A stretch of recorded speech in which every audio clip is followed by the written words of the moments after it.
Welcome to Shovick Sports Shit Podcast. We're just two brothers who just talk sports and give our opinions on today's topics. This is for entertainment purposes only, and these are strictly our opinions and views. So sit back for the next hour and enjoy our sports takes. And welcome in to another episode of Shovick's Sports Shit. I am Cory. And I am Austin. And we have our first live episode tonight, so we're actually really excited about this. We're hoping it's an easy way to engage with people. It's kind of our first run at doing a live show. So with that, sit back. Nothing different. It's going to be another hour, just us talking sports, kind of doing our thing. So we hope you guys have as much fun as we do. There was a lot to talk about, and then really just from today alone. So I want to start with Saquon Barkley first. That was yesterday. Giants reward, or the Eagles reward him. Deserving. He kind of was the catalyst of that team. That's not their defensive line, right? It's like the offense kind of set the tone for what they were doing on offensive side of football. You know, I think we talked during the postseason about kind of his, kind of his confidence that he brought to that offense, that, you know, if Jalen Hurts is struggling, you can always turn and hand it over to Saquon and kind of do your thing with that. So they reward him by giving him a 2-year, $41.2 million deal. Again, the deal makes Barkley the NFL's first $20 million per year running back. An additional $15 million in incentives. The deal includes $36 million fully guaranteed at signing. What's your thoughts on that? I mean, couldn't have signed long term with a worse franchise, but we haven't moved on. No, it's not bad, right? I mean, Saquon Barkley is either the best running back or second best running back in football. I mean, you can still look at Derrick Henry, who had 80 less rushing yards on 20 less carries and was per touch more efficient. So, I mean, 1A, 1B, either way, very deserving. I do think he was the main kind of factor in them. They didn't just win the Super Bowl. I mean, they just dominated the playoffs, honestly, once it started. So it's nice to see a franchise just reward their players, right? They also signed Zach Bond, 3 years, $51 million, I think is what I saw. They're just rewarding their guys, right? And when you're on a Super Bowl winning team, you've been good for a few years, you're going to have to make those decisions. You know, you've already seen them lose some other veterans, Darius Slay and whatnot. It's just part of being that good. But as far as Barkley goes, I mean, no one's going to hate the contract for him. So I think even those who hate Philly still respect Saquon a little bit. So good for him. Yeah, and so let's stay in that division.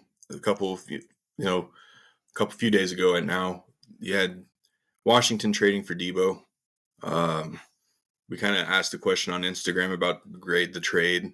And our friends from Ohio Sports Talk, they kind of chimed in and said it's an A+ or an A move for Washington, because what you're giving up and what you're getting for it to basically pair up with, you know, a rookie quarterback who's on the rookie deal. So thanks to those guys for chiming in and giving their grade on it. What do you grade the Debo trade for Washington? Yeah, I think you pointed it out, or I guess our friends from Ohio Sports pointed it out. When you have a quarterback on the rookie contract, it makes taking on larger contracts like Debo's a little easier. I don't like the move for the simple fact that Debo, I don't think he's worth his contract. But when you throw in the fact that it's paired with the rookie quarterback contract, I think it's an easier pill to swallow. So if you just eliminate that, I think it's a good trade for Washington, right? I mean, nice little gadget guy. I think he turns into a nice little red zone option. You know, he's not going to be a 80, 90, 100 catch guy for a lot of yards, but he's going to add just one extra dimension for them. So you're never upset to get another playmaker around a young quarterback. So, you know, if this was another team who was a little more strapped against the cap, I'd probably grade it very bad. But since Washington had some room to play with, I think it's a good move for him.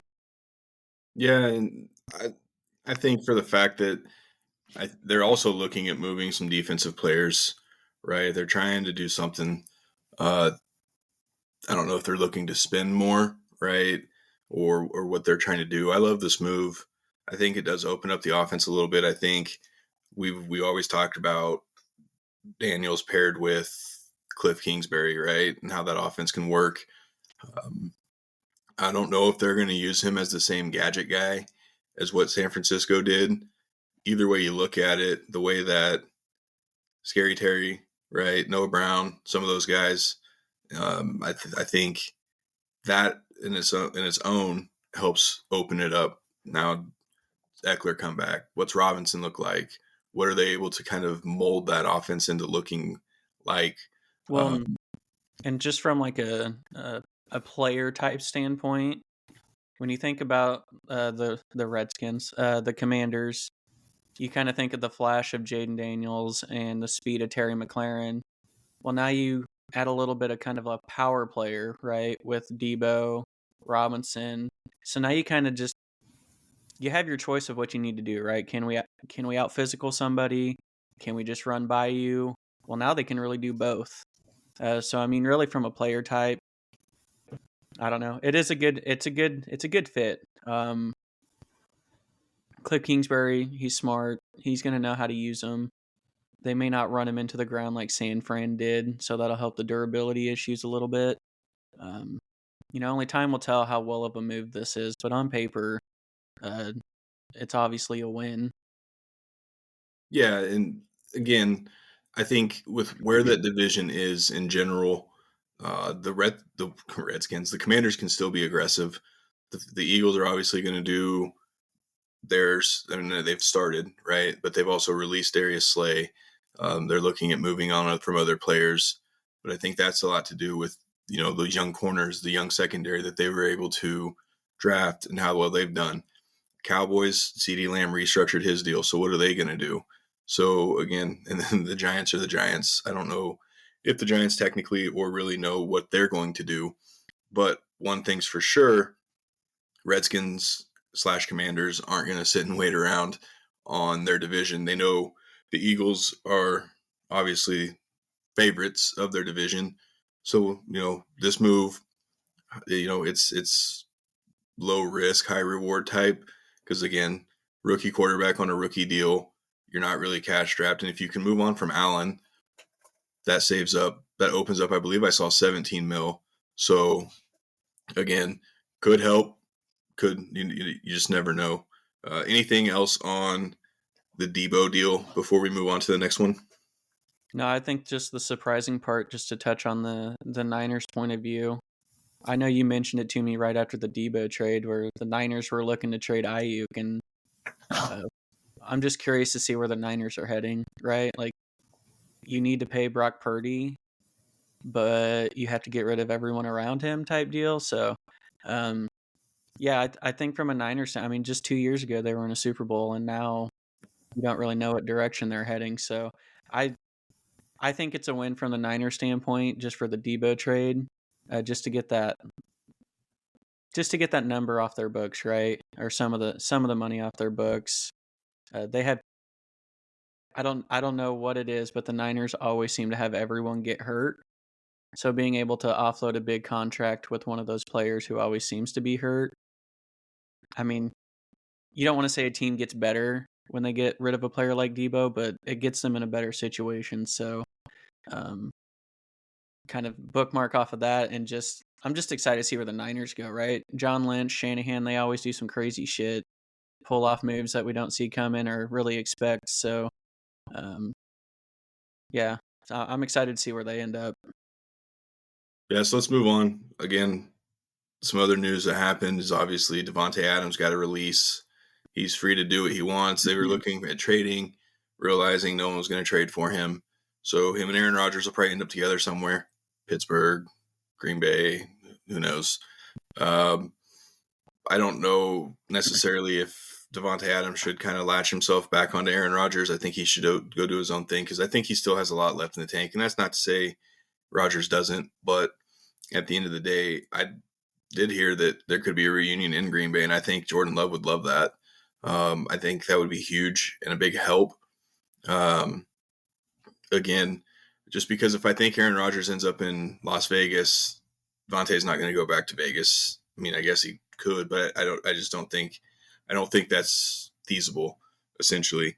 So basically, we're going to see, what do you think his market may be? I saw today, and again, it pisses me off because it seems like every receiver that's been released has been favored to go to Denver. And it's like the Bronco fans freak out over it. And it's like Davante Adams, 5-1 odds going to Denver. And I'm like, fuck, just not every person released is going to go to Denver. Like, yes, cool, awesome.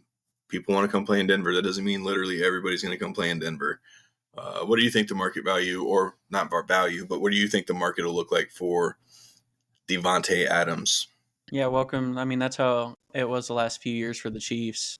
It's like there was even one slight sniffle of a decent receiver hitting the market, and it was like, oh, he's guaranteed a Chief. They need him. He'll be cheap, blah, blah, blah. That's just how it goes. But I think Davante has a lot more left in the tank than Rodgers. It's not to say that Rodgers played bad by any means, especially on the Jets, but I think different teams are going to – I don't think there's many teams that will work out for the both of them. I actually see Davante going to San Fran. I think that was kind of 1B, the reason Niners wanted to move on from Debo. Niners just want someone reliable, right? I mean, after Ayuk and Juwan Jennings, neither one of those are probably a true number one receiver, but Adams is. He's usually pretty durable, obviously great hands, and would be a wonderful weapon for Shanahan. So I think he does go back, to the West Coast. You're right. I don't think it's Vegas. That didn't end pretty, no matter what. But I think there's going to be a lot of teams who want him, right? I don't think anyone who's watched him play is like, oh, he's not still a good receiver. Maybe not what he was 5 years ago, but still, I mean, he'd probably be a number 2 receiver on our teams. So, I think it'll be good. He'll have his choice of where he wants to go. Unlike Rodgers, I think Rodgers is going to have like 1 to 3 maybe places to go. But I expect Adams to get a pretty healthy payday, kind of wherever he wants. Yeah, no, and I think West Coast would be fine for him. Obviously, went to Fresno State, did his thing out there. I don't know. I don't think any of the other NFC West teams would be in play. Maybe I don't think so. I don't know if he'd want to go to any of the other NFC West teams to begin with. So again, be interesting to see. Again, so Tyler Lockett released, Christian Kirk released, DK Metcalf requests a trade. So the receiver market's obviously going to be there. You're not going to have, Cooper Kupp still possibly available. T. Higgins, I know he's franchise tag, but that doesn't necessarily mean that they maybe not move on from him still. So again, a lot of receivers. And I don't think the receiver class in the draft is not going to be as deep as it has been. There's still some good ones, but not veteran players like you're seeing now. Tyler Lockett would be a solid pickup. Yeah, I know the numbers declined, but it also Geno Smith. So, and it's not saying Geno Smith's a terrible quarterback. It's just the way Tyler Lockett plays doesn't fit what Geno's trying to do, right? So now you have DK who wants to move on. Could be trouble in Seattle unless they're able to magically do something. Do any of those names, do any of those maybe catch your attention, or maybe someone that you may say, yeah, the Chiefs definitely should do this? Yeah, I mean, I think all 3 of the ones you mentioned between Kirk, Lockett, and Metcalf would be wonderful in Kansas City. Then you start to think of compensation or paydays and stuff, and I think from a Chiefs standpoint, I think that rules DK out. I'm not a fan of giving up that kind of draft. We're going in with Worthy and Rice. I think we're okay enough at receiver to not need to just overpay or overdo it for a guy like DK. Christian Kirk and Lockett, I would prefer both of those just because you can just go sign them. My preference would be Lockett. Dude can catch. He can come in and be like our new Justin Watson, but better. Nothing against Watson, but Yeah. still Tyler Lockett, right? So he's just more reliable. He has hands. He can operate the middle of the field and the sticks a little. Take a little pressure off Kels, who's coming back. But I think any receiver, honestly, just go for a nice depth. You don't have to make a splashy move at the receiving core for the Chiefs. So my preference would be Lockett. I hope he wants to come back towards the Midwest and just hang out and play with Patrick and Andy for a bit. But yeah, I don't see the Chiefs making money moves at receivers. Kind of not really a priority. No, and I still think Lockett could end up back in Vegas with Pete, obviously, and depending on who they go with at quarterback, you could see possibly a Russell Pete and Tyler Lockett kind of reunion. I don't know. The Raiders just Obviously, turning into the 2012 Seahawks. well, yeah, and you think about it, they struck out. They thought they were going to get Ben Johnson. They, right, pipe dream. Then you hear, hey, Matt Stafford. Hey, Matt Stafford wants to come to Vegas. No, Matt Stafford didn't want to come to Vegas. And I mean, and we told you guys last week on the episode that it's not a bad thing to end up with Pete Carroll. It's not a bad thing to end up with that coach, just for the simple fact that he knows how to build a culture. He's going to change the culture. He knows what he's doing. Now you just got to see what he brings in. Do I think Russ and Tyler could be a good fit there? Yeah, and some of the one thing all those players and coaches who turned the Vegas Raiders away had in common is I guarantee they all just said fuck the Raiders because why wouldn't they? But even with a coach like Pete, it's still not going to be like a destination place for people to come play, right? Like, cool coach, he's going to get the most out of whoever's in that locker room, but it's still going to take a little bit for that to be a place where people truly want to go. But I think it makes sense for like the Lockett's and Russells of the world because it's going to kind of be their last gasp, right? Like, they don't have a lot left. Might be the last chance they can go somewhere and still kind of be that person for a team.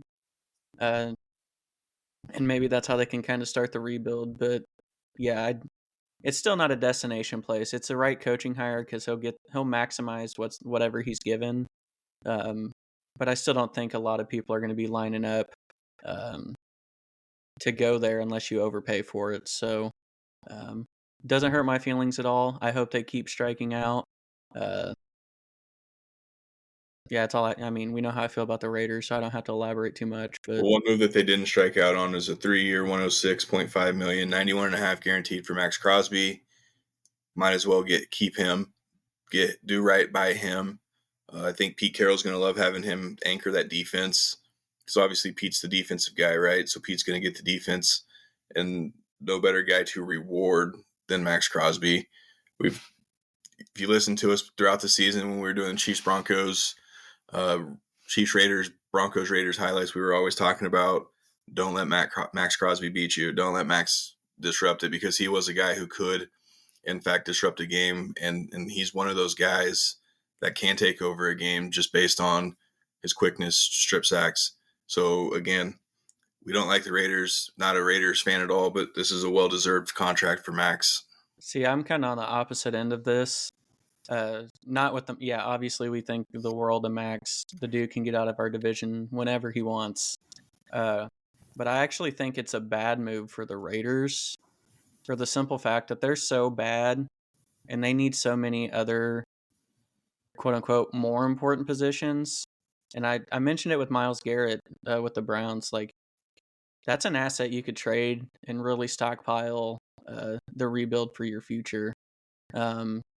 It's never a bad thing to keep a guy like that, but I also think that's a really good piece that they can move to really just jumpstart a rebuild.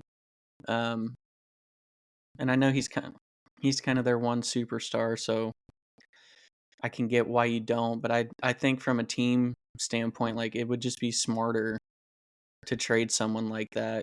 I mean, because you still need like an entire defense, a quarterback, running back. I mean, they need a roster. Um, so I don't know. Good for Max. Good for the Raiders, right? Keep extending their one guy, but from a business standpoint, I mean, you've obviously known me forever. I've always get rid of them while you can, before you lose them for nothing. So sucks on them. Have to see them two times a year for the foreseeable future, but I think a smart move would be to trade him.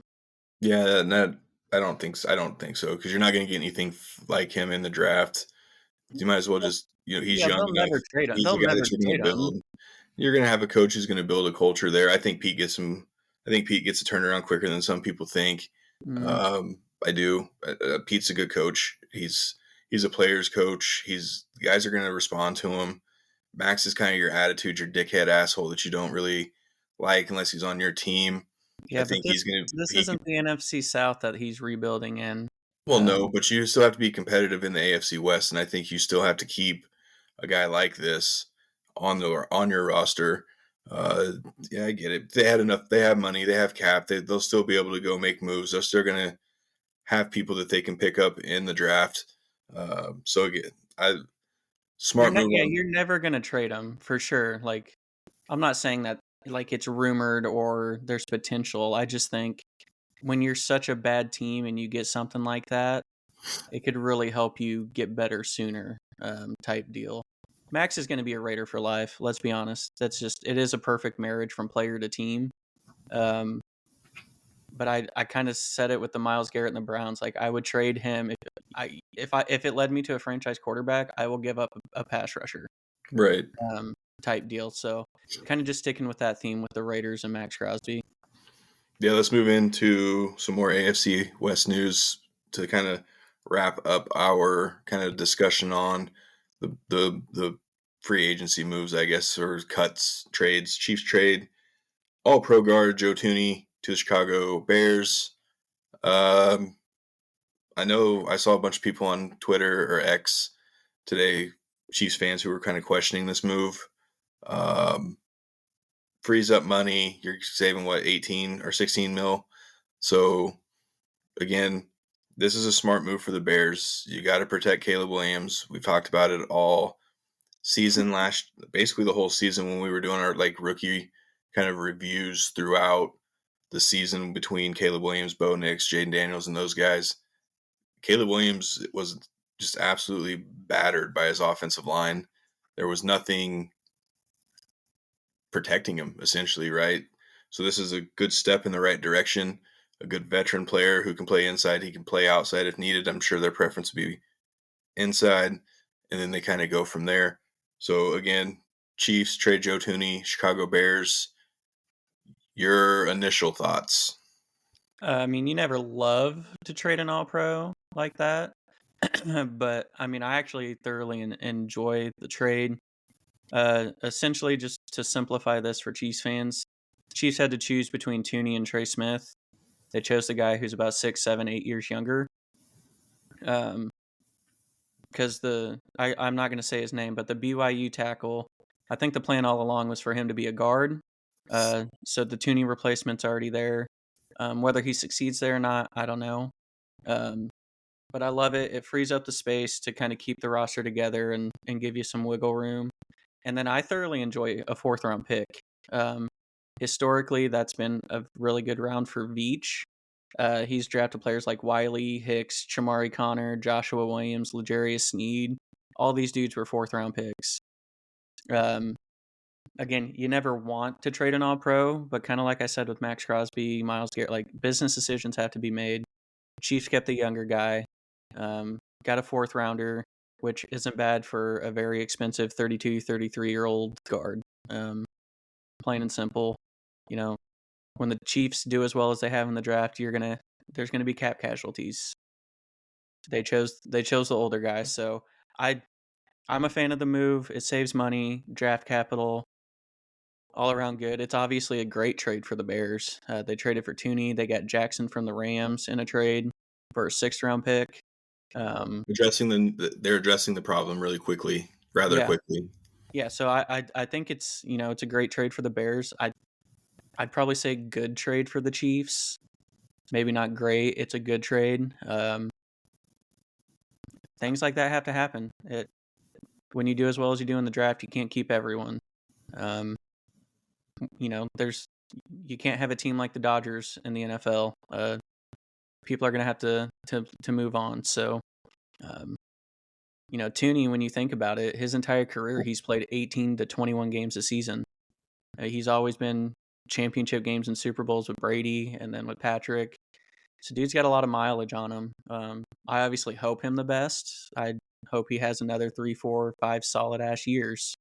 But I don't hate the move, right? I think after the Super Bowl I said one thing the Chiefs need to do is get younger and faster. Well, this is a step in the right direction to get a little bit younger at a place you were aging. So I don't hate it. Yeah, and again, the Chiefs' window is not closing by any means whatsoever, but they do have some decisions, and we talked about those a couple weeks ago about some of the decisions that the Chiefs are going to have to make. Trey Smith's a priority. Nick Bolton maybe a priority, but now doing this move gives you the opportunity to keep both of them. Now it gives you a better chance of not letting them go or signing Trey Smith like we think they're going to do, and then maybe start piecing together some of the secondary issues, maybe even, another offensive lineman. You just don't know. But this move, again, I wouldn't say it's the Tyreek Hill move, obviously, because you got way more. But it also shows that the Chiefs, again, they're still not afraid of moving on from people when needed. Yeah, so just think if the Chiefs extend Trey Smith, that'll open up cap space. If the rumors are true, we have no insider knowledge. Just want to make sure if they do go get Ronnie Stanley for left tackle and then the BYU guy at left guard. So moving on from Thuney and extending Trey Smith will help you keep Bolton, get Ronnie Stanley, and then you can absolutely just focus on a couple positions in the draft, right? You can focus secondary, pass rush, obviously a little offensive line depth, but it puts less pressure on the draft, right? So there's going to be, down the river effects of trading Joe Thuney that we don't see right now, but moves and draft picks and things that they make all because this move was made. So I like it. I think the Zach Bond deal the Eagles did actually makes it a little easier for the Chiefs to keep Nick Bolton because you think he's not going to get more than Zach. I mean, Zach Bond was an All-Pro, so Bolton won't really have much leverage there. So I think they have a real opportunity of keeping their guys and having money to go do what they want a little bit. So I don't know. Off season's a great time. There's a lot of times where you hate a move and then 3 months later you're like, damn, this was awesome. And there's times right now where I could be, I'm happy with this move, and then we get to preseason, I'm like, wow, Chiefs fucking made this move and did nothing. Now I don't see the point. So really, either way, up front I like it, but we really have to let it play out to know what Brett Veach is cooking up. Yeah, it's going to be it's definitely going to be a fun, free agency period. And then, like we said, not too long ago, as we were talking about offseason, and getting into the draft, you'll start to see maybe where the teams lean, what they're doing in free agency, right? And that doesn't mean they won't double dip, meaning, yes, they may need this position, so they go get it in free agency. That doesn't necessarily mean they won't do that in the draft either.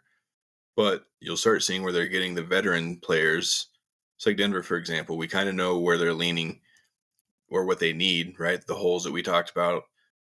What are they going to address in free agency? Because whatever they're addressing in free agency, that kind of opens up and gives you somewhat of an idea what they're wanting to do in the draft. So if they go out and they get Juwan Johnson, or they go out and they sign Aaron Jones, that doesn't necessarily mean it's not going to be a running back or tight end in the first round, but it gives you an idea maybe where they're leaning and where they want that veteran at more than they would a rookie. Yeah, no, I agree. It's kind of like an opening day feeling when free agency starts. I think it was last year, and I was sitting here and I kept getting notifications like right away. I'm like, holy shit, this team did this team did that, this team did that. It's kind of like that I guess not everyone feels the same way about opening day of baseball, but it kind of has that feel where you're just, kind of, I guess maybe Christmas morning feeling, right? Like you get up and just stare at your phone once that deadline or once free agency begins. You're like, what's going to happen? Now the Chiefs have a little money. Denver has a shit ton of money. Um, maybe not a shit ton, but more than they've More had. than what they usually do, yes. So it could be a very active free agency for the squads, but you're starting to see more trades too. I feel like NFL's picking the trades up some. So it could just be a wild ass off season. I mean, we've already seen 3, 4, 5 trades, and technically things can't even become official yet. So people are wheeling and dealing before it can become official. So uh, get excited because it's going to be wild. Yeah, and we'll have it all next week on our episode. Now, speaking of wild off seasons, we're going to do something we didn't do last year, but I'm kind of excited that we're doing it this year. It is our own Shovick's Mock Draft 1.0. He's going to do his top 5 and the Chiefs pick at 31. I'm going to do the top 5, and then I'm going to do Denver's pick at 20. And then we'll go a couple weeks, and then we'll kind of come back and revisit it a couple weeks from now, and then kind of see maybe are we having a change of heart or what are we seeing on mock drafts, kind of just eyeing it. We'll start diving into positions and players as we get closer, kind of like what we did last year, position breakdown. We're going to try to find someone other than PFF to use for a grading system because theirs was just Bad. theirs wasn't good last year. Unfortunately, because of most of the episodes, we were like, yeah, we don't agree with any of this. So we'll try to, if all else fails, we'll use them, but we'll again just call them out for being terrible. So without further ado, I will open it to you to do your top 5 and the Chiefs, and we'll talk after each pick. Yeah, so I'm going to stick with what I did previously. Obviously, the first pick is the Titans. I'm sticking with Myles Garrett in the third pick to the Titans for that first pick. So the first pick, I actually have the Browns going.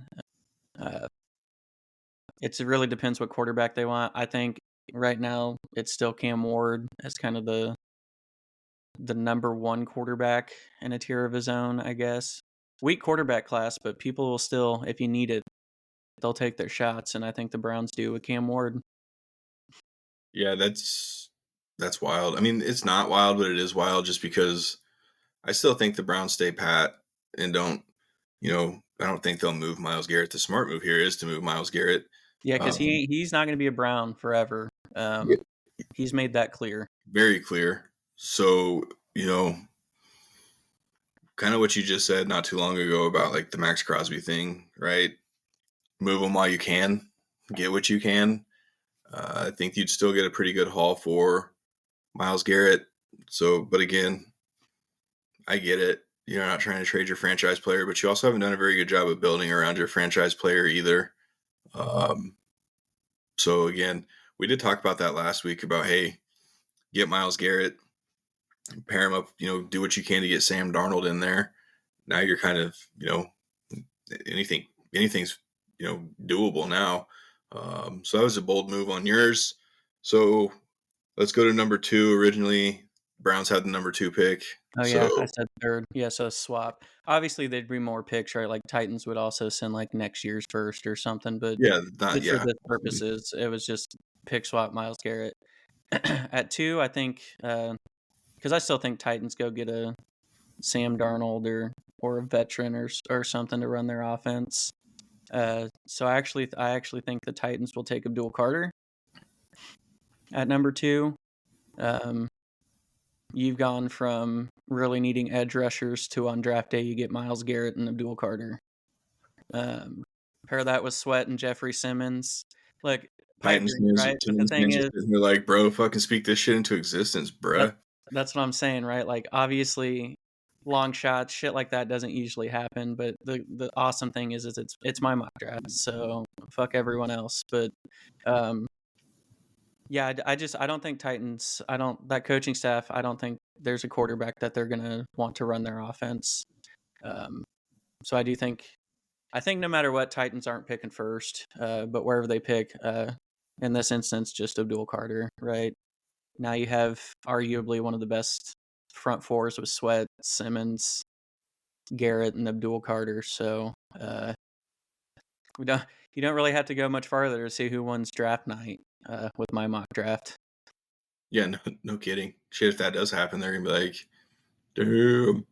So then that would be looks like the Giants at number 3, and we talked last week that there are some coaches that aren't gonna, they're coaching for their jobs. Like some of these guys could get canned halfway through the season. I don't think Tennessee fires their coach midseason, but obviously 3-14 last year, not really starting the season off hot.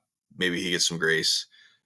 Cleveland, Stefan, like he's had plenty of chances, I guess, which is shitty because they cash strapped him with obviously the worst contract in the history of football in Deshaun Watson. So again, they got to get these right. No one more than Brian Daboll though. He's got to get this pick right, and if he hinges on a quarterback, he's got to make sure it's the right one. Yeah, and I think they take Shedeur Sanders. Again, it depends if they're able to get any of the veterans. If they get Rodgers, do they still go like a Shedeur Sanders to let him sit for a year?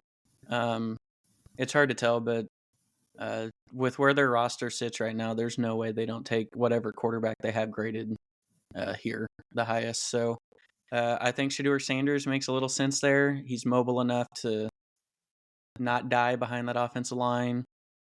Giants actually have really good weapons. You've never really been able to see them to their full potential just because they've had like DeVito and Daniel Jones and just random ass people throwing to them. But Neighbors and Robinson, Jalen Hyatt, if they could ever find a way to just make 3 receivers good, they have 3 really good receivers. So yeah, with the Giant, I think it's Shedeur Sanders or the quarterback they have graded, but here it's Sanders. Yeah, I think they do go quarterback, and I'll kind of give you mine here shortly. But number 4 is the Patriots. Obviously, they have their quarterback. Drake made it just fine last year. New regime, new coach, new attitude. Vrabel is kind of, he's a really good coach, obviously, and so they at least have their franchise quarterback. So where do they go here? Yeah, I think the Patriots would be stoked to land Travis Hunter here. He will play both ways, but I think he'll play mostly corner with more like 20 to 30 offensive snaps. So when you think about that for the Patriots, you're going to have Christian Gonzalez and Travis Hunter at your corner. On paper, your future looks pretty good there. And then you have Travis Hunter playing some offense that gives him that weapon for Drake May. I don't know if it'll be situational, kind of series in, series out. I don't know how teams are going to use him. But even just a few snaps here and there for Drake May, just that explosiveness. I think he's the number 1 rated player in this draft. It's just a little rough when it's a receiver. A lot of times quarterbacks and edge rushers kind of creep up in front, no matter the grades and overall rankings. But Patriots getting Travis Hunter here at 4, I think they would be thrilled. Yeah, and it gives them a weapon, right? They already have a pretty good defense. Vrabel's going to make the defense better. They have a fuck ton of money, well over $100 million in cap, so they're going to be able to go pick players up. They can go rebuild their offensive line or whichever trenches they want to do, just based on the cap. So they can't go wrong with this pick. Personally, I don't think he's going to make it this far, but again, if he is, I think it's kind of goes back to that draft where Aiden Hutchinson was there for the Lions, and they were like, "Oh shit, is he?" Shit. Where they got in trouble for making their pick too quick. Yeah, bro. So I think that's kind of the same thing here. Travis Hunter's still there. I think they absolutely do it. And that rounds out top 5 is the Jacksonville Jaguars. New coach Liam Cohen, Trevor Lawrence, but then they released Christian Kirk. Defense is young. Where are they going? I think they go Will Johnson. I think we say it every offseason with the Jags. They're really good offensively on paper. Like they still have weapons with Brian Thomas Jr. Dude was a baller. Evan Ingram has kind of been good. don't really know why they don't succeed much, but they don't. But in a division where you got to play, like the Nico Collins and Michael Pittmans of the world, just kind of having that big alpha dog corner, it would be too good to pass up.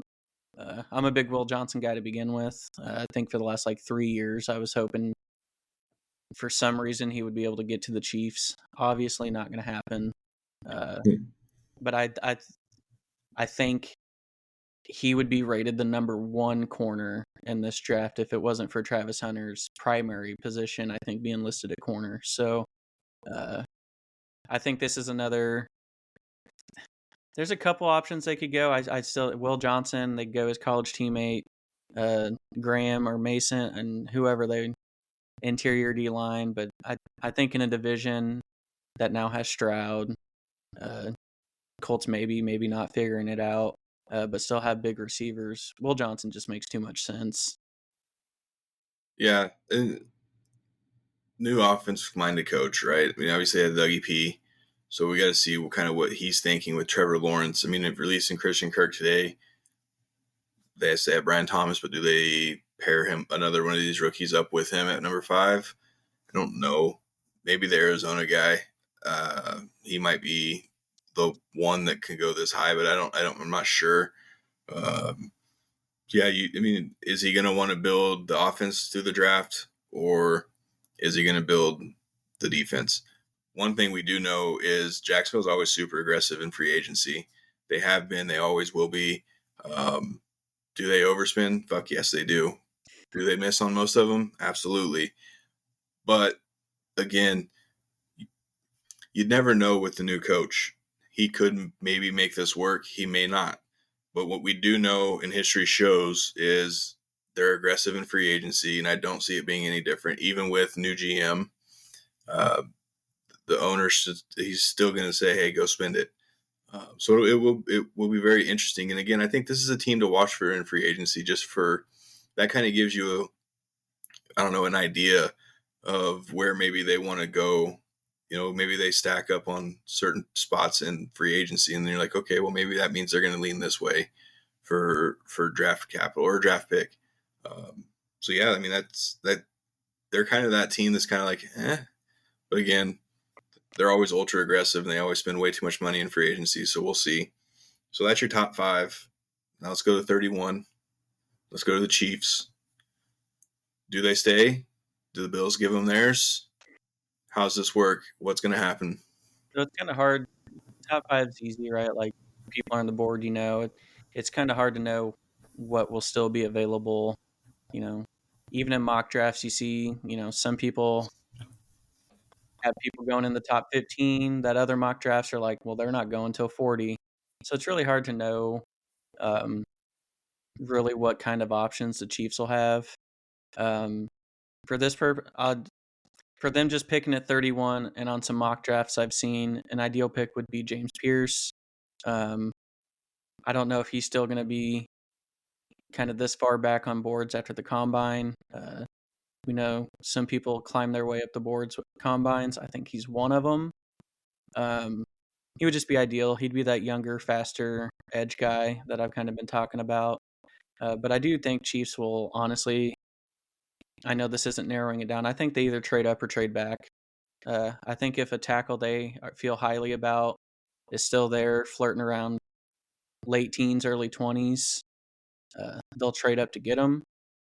But I also think if nothing really falls their way, they won't hesitate to trade back a little bit. So, yeah, it really depends how the board shakes out. I don't think, again, with what we've been hearing in the free agency for them, I don't think the draft is going to be focused on the offensive line. I think they're tired of that. It hasn't worked out too well from the tackle standpoint, and that's what they need. So I think they go the veteran route in free agency for tackle, and then focus more on like the defense, edge rushers, corners, whatnot. So it really depends how it falls. It wouldn't be surprised me if the Chiefs trade back, get a few more picks, and make their magic on days 2 and 3 like Brett Veach usually does. But for just standing pat, I'd like to see like a James Pierce and Nick Scouton, however you say his name, from A&M. Just one of those lengthy, freak athlete defensive ends would be an ideal pick. Yeah, no, I think Pierce could be one of those, but he could also have helped himself at the combine. He had a really good combine. So did Stewart from A&M as well. Um, Scorton, obviously, big time player at a big time SEC program. So again, you know, those defensive players from the SEC are basically NFL built and ready, Yeah, look at the especially, Eagles. yeah, man. I mean, the Georgia guys.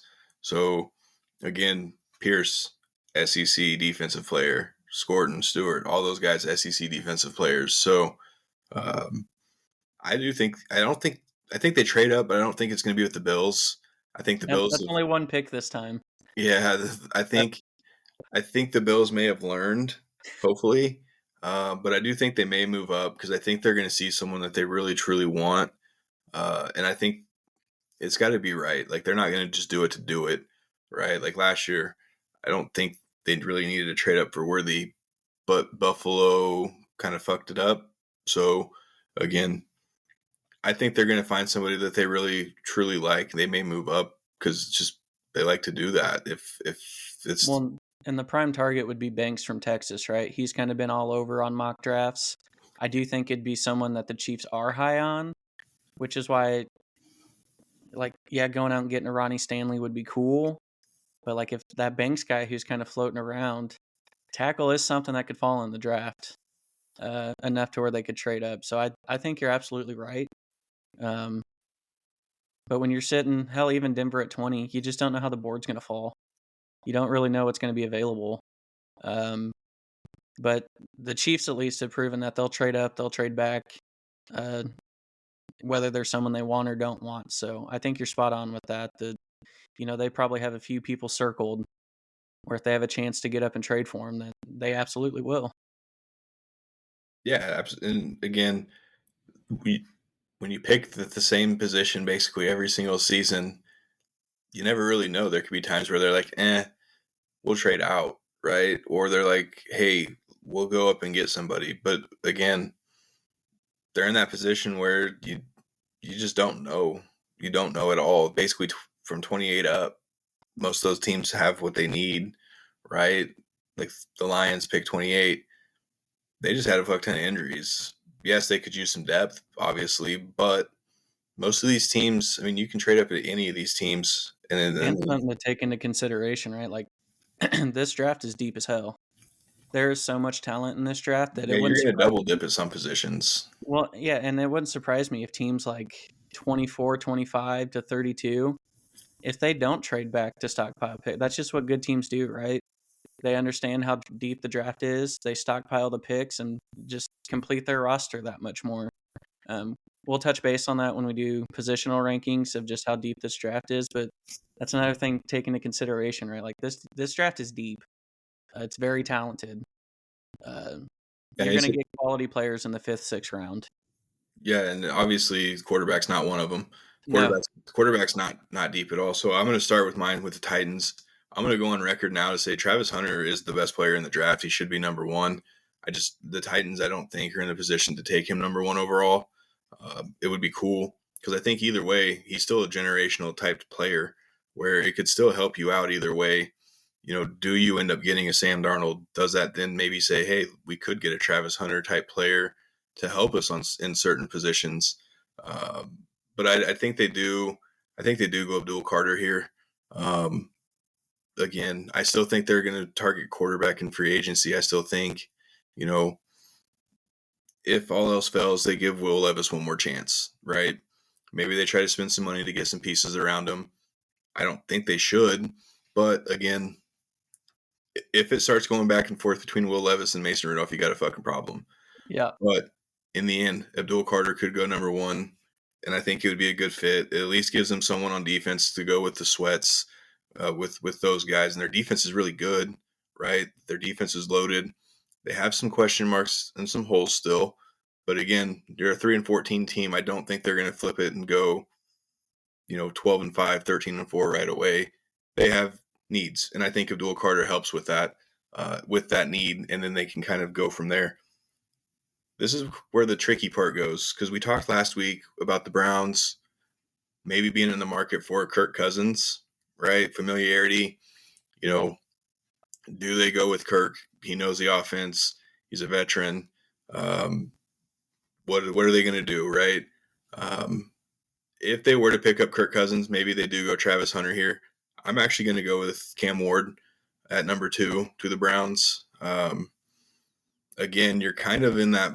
It sucks that you need a quarterback in this year's draft. It truly does. But Cleveland's desperate. They need to make a move. They're in cap strap because of Deshaun Watson. Myles Garrett obviously wants out. They're going to have a lot of other issues to worry about. But I think you bring in Cam Ward, you have Jerry Jeudy, you have Njoku. You got to kind of get some of the other pieces kind of figured out that part. So I think Cam Ward, obviously, I think his arm talent's better.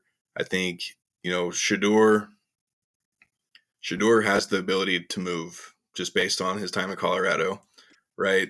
He knows the offensive line in front of him is not the greatest. So, but again, I think Cam Ward is better off in that offense. You can't get any worse than what you've had, right? So again, I like Cam Ward at number 2. Number 3. So here's what I'm going to talk about over the next few weeks. I kind of like Jackson Dart to kind of start creeping in to this top 5 area. Giants could be a team to watch for. Now, it's mock draft 1.0, everyone. So I'm going to go with Shedeur Sanders here just because they need a quarterback. Dayball's that guy who's, again, who are you going to put your job on the line for this guy? No, but you kind of have to do something. I would also look at Travis Hunter here too. If he doesn't go, or he will, obviously he's still here, but I would still look at Travis Hunter potentially here too. I still think there's a couple quarterbacks out there that they may be like, we might be able to grab this guy. So again, if they don't go quarterback, maybe Travis Hunter. But for this purpose, we're going to go Shedeur Sanders at number 3 to the Giants. Number 4, Patriots. Travis Hunter, he's there, so you got to take him. I think that they're going to be able to, and I think they may even put him in special teams with some of the stuff just because, how dynamic he is. We had a chance, obviously. He played KU. KU won this game, but Travis Hunter did a hell of a job against KU. Again, my opinion, the dude's the best player in the draft. He should be number 1 overall pick, but I think the Patriots would be a good spot for him. I think he would learn from Vrabel. And again, not very many coaches that I respect as much as I do Mike Vrabel. I think he gets the best out of his guys, and he's going to coach them up correctly, right? Vrabel's a great player in his own rights. You get a talent like this, he's going to do right by Travis and kind of go what he's supposed to do. And then with the Jaguars, I do have them going Arizona's receiver here, McMillan. I think the Christian Kirk release, you can't just rely on Brian Thomas. You're going to have to get other weapons. I saw today that Evan Ingram could be a cap casualty. So if that's the case, he's still going to need some targets and some weapons. So right now, I would lean towards McMillan from Arizona to be the 5th overall pick from the Jaguars. I'll look more into maybe what they're doing as far as like who they're cutting, who they're releasing. Brian Thomas is a good receiver, but at the same time, you got to have someone else there that's going to open it up for him. And obviously, you got to help Trevor Lawrence out because you paid him a shit ton of money. So you got to help him. You got to figure it out. So let's go to number 20, Denver's pick. I've been seeing too many different things. I'm not on the first round running back bandwagon. So if Genty's there, I hope he's not. I truly hope Ashton Genty's taken somewhere that's not to Denver. I've seen so many other ones. I've seen Colston Loveland to Denver. I don't like that. So again, it's mock draft 1.0. So for right now, give me Luther Burden. I'll take him. Receiver, Mizzou. I think, yes, Cortland Sutton's going into final year of a deal. Yes, maybe you kind of work something out with him. If not, you can kind of plug in Luther Burden right there in the future if needed.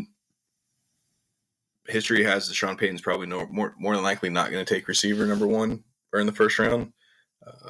But I also don't really like the tight ends outside of Tyler Warren in this one. Just based on what I've been able to see, I would still go Luther Burden here for now. Again, it's March 5th, so things can change. So that's kind of where I'm leaning towards right now. Yeah, I love Colston Loveland, so I really hope Denver hates him like you do. So I think Luther Burden makes sense. I'm not very high on him. I know anytime I watched him, I wasn't exactly like blown away with what he put on a football field. The dude is dynamic with the ball in his hands. Problem is I outside of like special gadget plays, I wasn't like blown away with like his route tree, his route running ability. But I think him going to a coach like Sean Payton would fix a lot of that. I think it'd be a good pick for him. It'd be better than a running back. You're not wrong on that. So, well, yeah, and I think as we get closer to the draft, I'm going to start looking more defensive side for Denver to take in the first round. I've seen a lot of that safety. The safety, yeah, I'm going to look deep. Like we obviously, those of you that listen to us for a while, we love trenches.